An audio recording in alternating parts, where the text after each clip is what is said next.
Students, welcome you all. मैं शिवांगी सिंह आप लोगों का बहुत बहुत स्वागत करती हूँ। देखिए, एनसीईआरटी क्लास नंबर 12 के पार्ट नंबर 2 को आज हम कवर करेंगे। चैप्टर का नाम है बाजार एक इंस्टीट्यूशन के रूप में। पार्ट नंबर 1 में हम ऑलरेडी बता चुके हैं कि बाजार को हमने एक सामाजिक इंस्टीट्यूशन के रूप में देखा था, मतलब जाति के आधार पर, जनजाति के आधार पर और पारंपरिक व्यापारिक समुदाय के आधार पर देखा था। ठीक है, जहाँ पे हमने वैश्य वगैरह की बात की थी और भी कुछ धार्मिक समुदायों की बात की थी, पारसी, सिंधी, बोहरा, जैन वगैरह। आज हम देखेंगे पार्ट नंबर 2 में कि भाई जब कॉलोनियल सिस्टम था तो इसमें और नए बाजारों का आविर्भाव, इसमें क्या चेंजमेंट्स आ रहे थे। आखिर देखिए, हमने जानते हैं कि हम जब कॉलोनियल सिस्टम आया था, यानी ब्रिटिश राज जब चल रहा था, तो हमारे यहाँ का हथकरघा उद्योग वो खत्म हो रहा था ना। हो क्या रहा था कि इंग्लैंड में औद्योगिक क्रांति हो गई थी और वहाँ से हम वहाँ के लोगों को कच्चे माल की ज़रूरत थी जो हमारे भारत से वो लेकर के जाते थे और वहाँ के सस्ते सस्ते कपड़े वगैरह ले आते थे और हमारे यहाँ पे उसको बेचने लग जाते थे, है ना। तो हमारे यहाँ क्या होता था, हमारा देश एक क्या हो जा रहा था, एक उपभोक्ता बनता जा रहा था और एक कच्चा माल की एक जगह बनता जा रहा था। कृषि प्रोडक्ट्स हम दे रहे थे, तो इस तरह के चेंजमेंट्स आ रहे थे। तो क्या हो रहा था, उत्पादन, कृषि और व्यापक में व्यापक चेंजमेंट्स यानी बदलाव आ रहे थे। और क्या हो रहा था, औपनिवेशिक काल में भारत विश्व की पूंजीवादी अर्थव्यवस्था से और अधिक जुड़ता जा रहा था। कैसे जुड़ रहा था, देखिए हो क्या रहा था कि पूंजीवादी क्या है, जहाँ पे व्यक्ति अपना प्रॉफिट देखता है, लाभ पर चलती है ये व्यवस्था, है ना। तो पहले क्या था कि भारत भाई बने बनाए सामान निर्यात करता था, जो कच्चा माल और अब क्या हो रहा था कि कच्चा माल वगैरह दे रहा था, कृषि उत्पाद का स्रोत बन गया था और एक बहुत बड़ा उपभोक्ता बन गया था, जो अभी आपको बताया। तो ये सब क्या हो रहा था कि इंग्लैंड अपने प्रॉफिट के लिए कर रहा था ना, तो पूंजीवादी अर्थव्यवस्था से वो और ज्यादा जुड़ता चला जा रहा था। ठीक है, समझ में आया पूंजीवादी क्या व्यवस्था होती है, हम आपको बता चुके हैं पहले के लास्ट चैप्टर्स में। तो आप प्लीज लास्ट चैप्टर्स को भी एक बार जरूर देखिएगा। ठीक है, तो इन सब चीजों में क्या हो रहा था कि जब हमारे यहाँ उपनिवेशवाद भाई चल रहा था, तो उपनिवेशवाद के समय नई नई कंपनीज भी इंडिया की तरफ अट्रैक्ट होने लगी, है ना। वो भी यहाँ पे देखने लगी, क्योंकि वहाँ तो औद्योगिक क्रांति चल रही थी। तो नई नई जब कंपनियां आने लगी तो व्यापार करने के लिए, तो उन्होंने जब भारत में व्यापार किया तो भारत का जो बदलता हुआ जो स्वरूप था ना, उसके हिसाब से नई नई तरीके अपनाना शुरू किया। तो क्या हुआ कि उन तरीकों की वजह से नए नए अवसर बनने लगे और नए अवसर को जो जन्म लेने लगा, तो इसका फायदा किसने उठाया, मारवाड़ियों ने उठाया। मारवाड़ियों ने जो थे, इन्होंने कलकत्ता में मिलने वाले अवसरों का फायदा उठाया, व्यापारी बने और ये क्या बने, साहूकार के रूप में आए उभर करके। जैसे बिरला जैसे बड़े परिवारों का नाम भी इनसे ही जुड़ा हुआ है ना। चेट्टियार आपको हमने पढ़ाया था, आपको याद होगा लास्ट चैप्टर में, इसी चैप्टर के पार्ट नंबर 1 में। चटियारियों के तरीके से मारवाड़ी भी जो है ना, सफलता, जो इनकी भी सफलता का राज था, वो सामाजिक तंत्र था। ये भी जातिवाद और इन सब चीज के आधार पे एक दूसरे को ज्यादा कर्ज दे करके, मदद करके, बैंकिंग व्यवस्था को चला करके एक दूसरे को बढ़ाने में बहुत बिलीव करने लगे। तो इन सबसे क्या हो रहा था, देखिए आप खुद देखिए ना, आर्थिक क्रियाओं में क्या हो रहा है, एक सामाजिक महत्व तो हमें दिखाई दे रहा है ना। तो और क्या हो रहा है कि पूंजीवाद को एक सामाजिक व्यवस्था के रूप में हम देखते हैं कि कार्ल मार्क्स के बारे में पढ़ते हैं। ये हमने एनसीईआरटी क्लास 11th में आपको ऑलरेडी पढ़ाया है, जब हमने आपको पाश्चात्य समाजशास्त्री पढ़ाया था, है ना। तो कार्ल मार्क्स क्या कहते थे कि पूंजीवाद की आलोचना करते थे ना, वो समाजवाद पे बल देते थे। उनका क्या कहना था कि सभी जो आर्थिक क्रियाएं हैं वो सामाजिक क्रियाएं भी हैं, ये भी वो मानते थे, है ना। तो इन सब चीजों में सामाजिक व्यवस्थाएं से क्या मतलब है कि उसमें एक विशेष वर्ग की जो होता है उसकी संरचना बनाती है। ठीक है, इसमें ना लोगों के बीच अर्थव्यवस्था जो होती है वो लोगों के बीच के रिश्तों से चलती है, ये इनका कहना था। और क्या कहते हैं कि पूंजीवादी उत्पादन विधि में श्रम शक्ति बिकाऊ सामान है। मतलब कहने का है कि देखिए पहले क्या होता था, आपको याद होगा कि जैसे कि कोई भी तरीके का प्रोडक्ट्स देखते थे या चीजें, तो व्यक्ति अपने लिए उस चीज का निर्माण करता था, है ना। लेकिन आज के टाइम पे क्या है कि आपको अगर किसी तरह का कपड़े ही मान लीजिए खरीदने हैं, तो आप डायरेक्ट जो बना रहा है उसके पास नहीं जाते हैं, बल्कि उस दुकान पे जाते हैं, जो वो बंदा वहां से बना करके कारखाने में काम कर रहा है, अपनी मजदूरी दे रहा है, वहां पे अपना काम दे रहा है, अपना काम वहां पे बेच रहा है। और उस कारखाने से बना हुआ जो प्रोडक्ट है वो जब किसी दुकान में आता है, हम जाके उस दुकान से खरीदते हैं, है ना। एक चेंजमेंट्स हो रहे हैं ना। तो पहले ऐसा नहीं था, पहले तो श्रम शक्ति बिकाऊ नहीं थी। पहले श्रम जिसका होता था, जो भी इंसान अगर अपनी टोकरी बनाता था तो उसका पूरा हक उस पर ही होता था। अगर कोई कपड़ा कुछ बना रहा है या कोई किसी तरह का कोई लकड़ी का सामान बना रहा है, उसका पूरा हक उस पर खुद होता था, उसके उत्पादन पे। लेकिन अब क्या है, अब वो अपने उत्पादन उत्पादन को बेच देता है ना, अपनी मजदूरी को बेच देता है, और हम क्या होते हैं, एक पर्टिकुलर किसी जगह पे किसी दुकान वगैरह से उस चीज को खरीदते हैं। तो इन सब में होता क्या है ना कि जब श्रम बिकता है तो होता क्या है कि जैसे कारखाने में मालिक है और श्रमिक है, ठीक है, तो जो मालिक है वो कभी भी श्रमिकों को उनके काम के बराबर पैसा क्या देगा, नहीं देता है ना। जनरली अतिरिक्त मूल्य कमाने के लिए या प्रॉफिट कमाने के लिए क्या करता है, उसके बराबर का पैसा नहीं देता है। इससे क्या होता है कि जो श्रमिक होते हैं वो अपनी क्षमता के हिसाब से अपने कार्य को, अपने चीजों पे जो हक उसका पहले होता था अब वो चीज नहीं रह गई है, ठीक है, पूंजीवाद के उसमें आने में। तो इन सब में क्या होता है कि देखिए जो बाजार है, वस्तु का पांडीकरण या उपभोग, या पांडीकरण या उपभोग, इसका क्या मतलब है, जो बाजार है उसमें जो भी वस्तु या सेवा, सिर्फ वस्तु नहीं, वस्तु या सेवा जो भी खरीदी या बेची जा सकती हैं वो सब पंडे कहलाती हैं, ठीक है। कोई भी चीज जो बाजार में नहीं बिकती है लेकिन अब वो बिकने लगी है, ठीक है, बन करके अर्थव्यवस्था का भाग बन गई है, ये प्रक्रिया ही पांडीकरण कहला रहा है। जैसे अभी हमने आपको बताया कि श्रम पहले बिकता था, नहीं बिकता था, उस पर अधिकार होता था उसके उत्पादन पे। आज क्या है कि श्रम बिकने लगा है, श्रम का क्या हो रहा है, पांडीकरण, ये देखिए हो रहा है, ठीक है। तो यही चीजें पांडीकरण कहलाती है, यानी कि क्या होता है, इसको क्या बोलते हैं, कमोडिटाइजेशन बोलते हैं, ठीक है। पंडे क्या होता है, कमोडिटी होता है। तो इसमें क्या चीज देखते हैं, जैसे कि बोतल का पानी की बात करें, अगर एक छोटा सा एग्जाम्पल ने अगर नहीं समझ आया, कि पहले के टाइम पे अगर आप अपने पेरेंट्स से पूछें या अपने ग्रैंड पेरेंट्स से पूछें, जब उनका टाइम था, जब वो पानी का पीते थे, कहीं से भी पीते थे, तो उनसे पूछो कि अगर कभी, क्या उन्होंने कभी सोचा था कि पानी आगे आने वाले समय में बिकने लगेगा, पानी जैसी चीज़ जो वो लोग मतलब पीते थे, या उनसे पूछो तो उनको आश्चर्य लगेगा कि उन्होंने शायद कभी सोचा भी नहीं होगा कि पानी जैसी चीज़ भी कभी बिक सकती है। लेकिन आज क्या होता है आधुनिक समाज में, ये चीज़ एकदम नॉर्मल है ना। इवन अब तो गाँव क्षेत्र में भी पानी की बॉटल्स वगैरह बिकने लगी हैं, तो दैट इज एब्सोल्युटली नॉर्मल। तो क्या हो गया है कि पानी का बोतल का क्या हो गया, पंडीकरण हो गया है, ठीक है, कमोडिटाइजेशन हो गए हैं। तो इसी तरीके से क्या हो रहा है कि श्रम बेचना, इसका भी कमोडिटाइजेशन हो गया है। तो दुनिया क्या है, हर क्षेत्र में आज बाजार का क्या हो रहा है, विस्तार होता जा रहा है। लेकिन पांडीकरण के कुछ नकारात्मक सामाजिक प्रभाव भी हैं, क्या, जैसे श्रम का पांडीकरण, इसमें क्या हो रहा है कि भाई जितना काम है उतनी मजदूरी तो मालिक नहीं दे रहा है, दे रहा है क्या, नहीं दे रहा है। किडनी बेचना, गरीब लोग क्या कर रहे हैं, अमीर को भाई किडनी बेच देते हैं, किडनी इम्प्लांट्स होते हैं ना, प्रतिस्थापन होते हैं, तो गरीब अमीर को बेच देते हैं। लेकिन लोगों का क्या मानना है कि जो इंसानी अंग है उसका पांडीकरण नहीं होना चाहिए भाई। लेकिन आधुनिक समाज इसको क्या मानता है कि इंसान का जो श्रम है या इंसान का जो कौशल है उसको हम खरीद सकते हैं, उसके स्किल को खरीद सकते हैं पैसे के दम पर, है ना। इसे ही मार्क्स ने क्या कहा है, पूंजीवाद का है। पहले क्या होता था कि शिष्टाचार वगैरह जैसे आप अपने परिवार से सीखते थे, आज क्या हो रहा है, सेल्फ डिसिप्लिन, पर्सनालिटी डेवलपमेंट जैसे कोर्सेज आ गए, इंग्लिश स्पीकिंग जैसे कोर्सेज आ गए, इनके लिए बहुत सारी कोचिंग और इंस्टीट्यूशंस आ गए, नई नई चीजें आ गई। तो शिक्षा का क्या हो रहा है, पांडीकरण होता जा रहा है। पहले क्या था कि विवाह वगैरह परिवार में तय कर दिए जाते थे, आज क्या है, इसके लिए वेबसाइट्स अवेलेबल है ना, जैसे मैरिज ब्यूरोज वगैरह अवेलेबल है। तो ये सब चीजें क्या हो रहा है, इसी को पांडीकरण कह रहे हैं, ठीक है। तो क्या हो रहा है कि पूंजीगत समाज की एक विशेषता भी होती है, क्या होती है, उपभोग की। कहने का मतलब है आप जो भी उपभोग करते हैं ना, वो आपके आसपास की सामाजिक व्यवस्था पर निर्भर करता है कि वो चीजें आप कैसे, मतलब आप क्या चीज है जो आप उपभोग करना चाहेंगे। तो ये आपके आसपास की चीजें निर्भर करती है। और मैक्स वेबर तो कहते हैं कि उपभोग ना एक प्रतिष्ठा का प्रतीक होता है।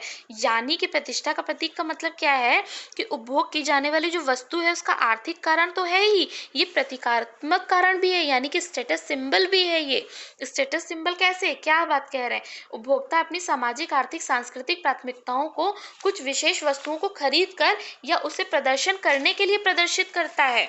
मतलब समझ में आया। देखिए कह रहे हैं कि, कहने का मतलब है कि आप देखिए आसपास देखिए, जैसे कंपनी वगैरह है, वो अगर अपने कोई भी प्रोडक्ट्स बनाती हैं या कोई भी एडवर्टीजमेंट बनाती हैं, तो वो कहीं ना कहीं आप देखेंगे कि वो आपसे जुड़े हुए हैं, वो आपकी डिमांड या आपकी सोच के हिसाब से वो चीजें बना रही हैं। आज की कोई भी अगर फैमिली है, दो फैमिली है, एक फैमिली और 2 फैमिली, ठीक है। ये कौन सी कार यूज कर रही है, ये कौन सी कार फोन यूज कर रहे हैं, मान लीजिए ये एप्पल यूज कर रहे हैं, ये फरारी कार या BMW कार यूज कर रहे हैं, और ये जो है किसी छोटी मोटी कार को, सस्ती कार को यूज कर रहे हैं, किसी छोटे मोटे फोन को यूज कर रहे हैं, ठीक है, सस्ते फोन को। लेकिन तो आपको कहीं ना कहीं एक अनुमान हो जाता है ना कि उनकी आर्थिक सामाजिक स्थिति क्या है।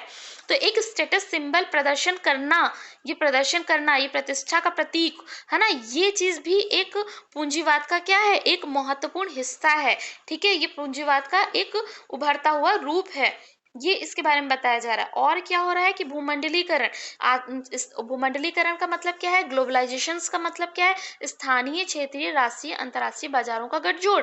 यानी कि इसमें स्थानीय, क्षेत्रीय, राष्ट्रीय, अंतर्राष्ट्रीय बाजार जब एक साथ मिल के क्रिया करने लगे, बन के क्रिया करने लगे, तो वो क्या कहलाता है, भूमंडलीकरण कहलाता है। क्या हो गई, कैसी जरूरत पड़ गई, क्यों आ गया भूमंडलीकरण, अचानक से हुआ क्या।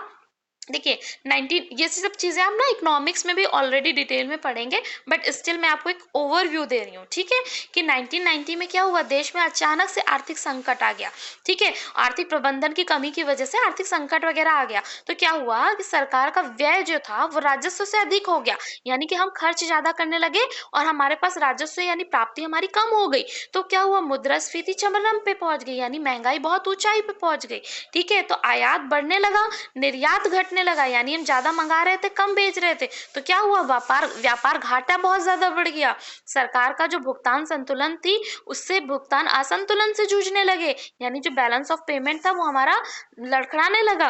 विदेशी मुद्रा भंडार जो था वो इतना कम हो गया कि जो देश था ना, वो फ्रेंड्स सिर्फ 2 हफ्ते के आयात की आवश्यकताओं को पूरा करने में समर्थ था, उसके आगे असमर्थ हो गया हमारा देश। भारत में एक तो वैसे ही गरीबी थी, बेरोजगारी थी, फिर जनसंख्या विस्फोट भी है ना। तो इन और ऊपर से उधर खाड़ी देशों के में क्या हो रहा था, युद्ध के कारण कच्चा तेल भी महंगा महंगा हो गया था। और इसमें हमने जब अंतर्राष्ट्रीय इन्वेस्टर्स से जब हम भारत में इन्वेस्ट भी मांग रहे थे, तो वो इन्वेस्टमेंट नहीं करना चाहते थे हमारे भारत में, है ना। तो हम इन सब प्रॉब्लम्स की वजह से ही क्या हो रहा था, हमें बहुत समस्याओं का सामना करना पड़ रहा था। ये सारे जो कीवर्ड्स है ना, विदेशी मुद्रा भंडार, भुगतान संतुलन, व्यापार घाटा, मुद्रास्फीति, इनसे डरना नहीं है, ये सारी चीजें इकोनॉमिक्स में आपको डिटेल में पढ़ाई जाएंगी, ठीक है। तो क्या हुआ कि हमने फिर ऋण मांगा, जैसे वर्ल्ड बैंक और IMF एक्सेट्रा वगैरह, इन सब से। तो हमें ऋण तो मिला, लेकिन कुछ शर्तों के साथ मिला। तो वो जो शर्तें थी उन्हें ही हमने आर्थिक नीति 1991 में अपनाया, उसे कहते हैं LPG, यानी कि लिबरलाइजेशन, प्राइवेटाइजेशन और ग्लोबलाइजेशन, यानी उदारीकरण, निजीकरण और भूमंडलीकरण, ठीक है। तो क्या हुआ कि दुनिया पहले से जो अंतर संबंधित में आर्थिक के साथ साथ सांस्कृतिक और राजनीतिक तौर पर भी आपस में जुड़ गई। इसमें भूमंडलीकरण में क्या क्या शामिल हुआ, वस्तुएं, पूंजी और समाचार, लोगों का समाचार संचालन, ठीक है, प्रौद्योगिकी, कंप्यूटर, दूरसंचार या परिवहन से संबंधित हो या अन्य सुविधाएं हो, ये सब जुड़ गई। इसका एक एग्जाम्पल देखिए, मैसूर से नासदाक का उद्घाटन, यानी कोई मैसूर में बैठा है और नासदाक कहाँ, ये कहाँ का शेयर बाजार है, न्यूयॉर्क का है, तो यहाँ का उद्घाटन हो रहा है इतनी दूर में बैठे हुए। ये भूमंडलीकरण का ही एक अच्छा प्रभाव था। कैसे, देखिए इन्फोसिस के सभापति जो NR नारायण मूर्ति जी जो हैं, इन्होंने बैठे बैठे ही मैसूर में बैठे बैठे न्यूयॉर्क का जो बाजार स्थल है, इसका सोमवारी बाजार स्थल खोल दिया शाम के 7 बजे, जो अमेरिका का कितने बज रहा था, 9:30 बज रहा था। ये कैसे इतनी दूर से बैठे बैठे हो रहा था, ये इलेक्ट्रॉनिक तरीके से हो रहा था, कंप्यूटर का संचार माध्यम से ये चीज हो रही थी। तो ये किसका प्रभाव था, भूमंडलीकरण का प्रभाव था। और देखिए भूमंडलीकरण का प्रभाव, अगर अमेरिका बाजार में गिरावट आती है ना, तो भारत का सॉफ्टवेयर उद्योग है ना, इसमें गिरावट आ जाती है। आज भारतीय अध्यात्म या ज्ञान है, जो योग और आयुर्वेद है, इसका पश्चिम में बाजारीकरण कितना ज्यादा बढ़ता जा रहा है, आप देख ही रहे, योग वगैरह कितना वहां पे फेमस है। तो ये सब कैसे, ग्लोबलाइजेशन की वजह से हो रहा है। इसका और एक अच्छा एग्जाम्पल है राजस्थान का पुष्कर मेला, ठीक है। यहाँ पे देखिए क्या होता है, राजस्थान के पुष्कर मेले में, ये कार्तिक पूर्णिमा से ठीक पहले आता है, ठीक है। जहाँ एक और इसमें हिंदू तीर्थयात्री होते हैं, जो हजारों की संख्या में रात में नदी में डुबकी वगैरह लगा रहे होते हैं, मंत्रों का शोर होता है, अगरबत्ती का शोर हो रहा, धुआं हो रहा होता है। वहीं ऊँटों का मेला होता है, अन्य पशुओं का मेला होता है। साथ में इनके कौन वहाँ होते हैं, विदेशी पर्यटक होते हैं। मतलब क्या है, देखिए कितना खूबसूरत चीजें हो रहा है ना, धर्म भी है, परंपरा परंपरा भी है, ज्ञान भी है, पारंपरिक रंग बिरंगी पोशाक भी हैं, इन सब का कैसे सांस्कृतिक प्रतीकों की तरीके से अदला बदली हो रही है। ये सब क्या है, वो मंडलीकरण ही तो बढ़ रहा है ना। इसको आप यहाँ पे पढ़ भी सकते हैं। आप आज रिसेंट में भी देखते हैं, जैसे आज हम इंडिया कैसे कोरियन चीज़ों की वजह से भी की तरफ बहुत अट्रैक्ट हो रहा है। पहले तो हम म्यूजिक ही सुनते थे, BTS है और ब्लैक पिंक वगैरह ये सब चीज़ों की, लेकिन आज क्या होता जा रहा है कि हम कहीं न कहीं उनके प्रभाव से हम इतने ज़्यादा प्रभावित होता जा रहा है भारत, कि हम उनके कल्चर को सीखना चाह रहे हैं, है ना? हो रहा है ना, हम उनके कल्चर को सीख रहे हैं, हम उनके खान-पान को भी सीखना चाह रहे हैं, हम उनकी लैंग्वेजेस को सीखने लग जा रहे हैं। तो ये सब कैसे हो रहा है? ये हम ये कहना चाह रहे हैं, भूमंडलीकरण एक बहुत अच्छा प्रभावी रूप होता है कल्चर को एक्सेप्ट करने में भी। हम इसका एक और अच्छा एग्ज़ाम्पल है अंतर्राष्ट्रीय पर्यटन, है ना? आप जानते होंगे कि पर्यटन जब बढ़ता है तो कल्चर कैसे बढ़ता है, बहुत स्पीड में एक दूसरे का अडॉप्ट करता है, मार्केट का एक हिस्सा होता जाता है। इसका एक और अच्छी चीज़ है कि हम देखेंगे उदारवादिता पर बहस, एक टॉपिक। तो हमने बताया कि जैसे कि लिबरलाइजेशन जो हो रहा था वो कैसे हो रहा था। देखिए, इसमें क्या हो रहा था कि भारतीय अर्थव्यवस्था का भूमंडलीकरण जो हो रहा था वो उदारवादिता की नीति की वजह से 1981 के 80 के दशक में शुरू हुआ। 80 के दशक में, ठीक है, दशक लिखा है, दशक में शुरू हुआ। तो उदारवादिता की नीति क्या थी? इसमें कहा कि भाई सरकारी विभागों का निजीकरण कर दो, यानी कि गवर्नमेंट जो कंपनीज है उनको प्राइवेट कंपनीज को बेच दो। पूंजीवादी जो है, पूंजी श्रम व्यापार में सरकारी दखल को कम कर दो या खत्म कर दो। विदेशी व्यवस्था जो वस्तु है इसके आसान निर्यात हो सके, इसके लिए आयात शुल्क को कम कर दो। विदेशी कंपनी को भारत में उद्योग वो स्थापित करें, इसके लिए कुछ सहूलियतें दो उनको, ठीक है। तो हमारे लेकिन क्या, आप समझ रहे हैं ओवरऑल हो क्या रहा है कि सरकारी आर्थिक नियंत्रण को या तो कम किया जाए या तो खत्म किया जाए और बाजारीकरण बढ़ाया जाए। तो क्योंकि उनका मानना यह था कि आर्थिक विकास होगा इससे, क्योंकि निजी जो कंपनी है वो ज्यादा कुशल कार्य करती हैं। अब देखते हैं कि बहुत सारी ऐसी विदेशी वस्तुएं जो यहाँ बिकने लगी, जो पहले नहीं बिकती थी।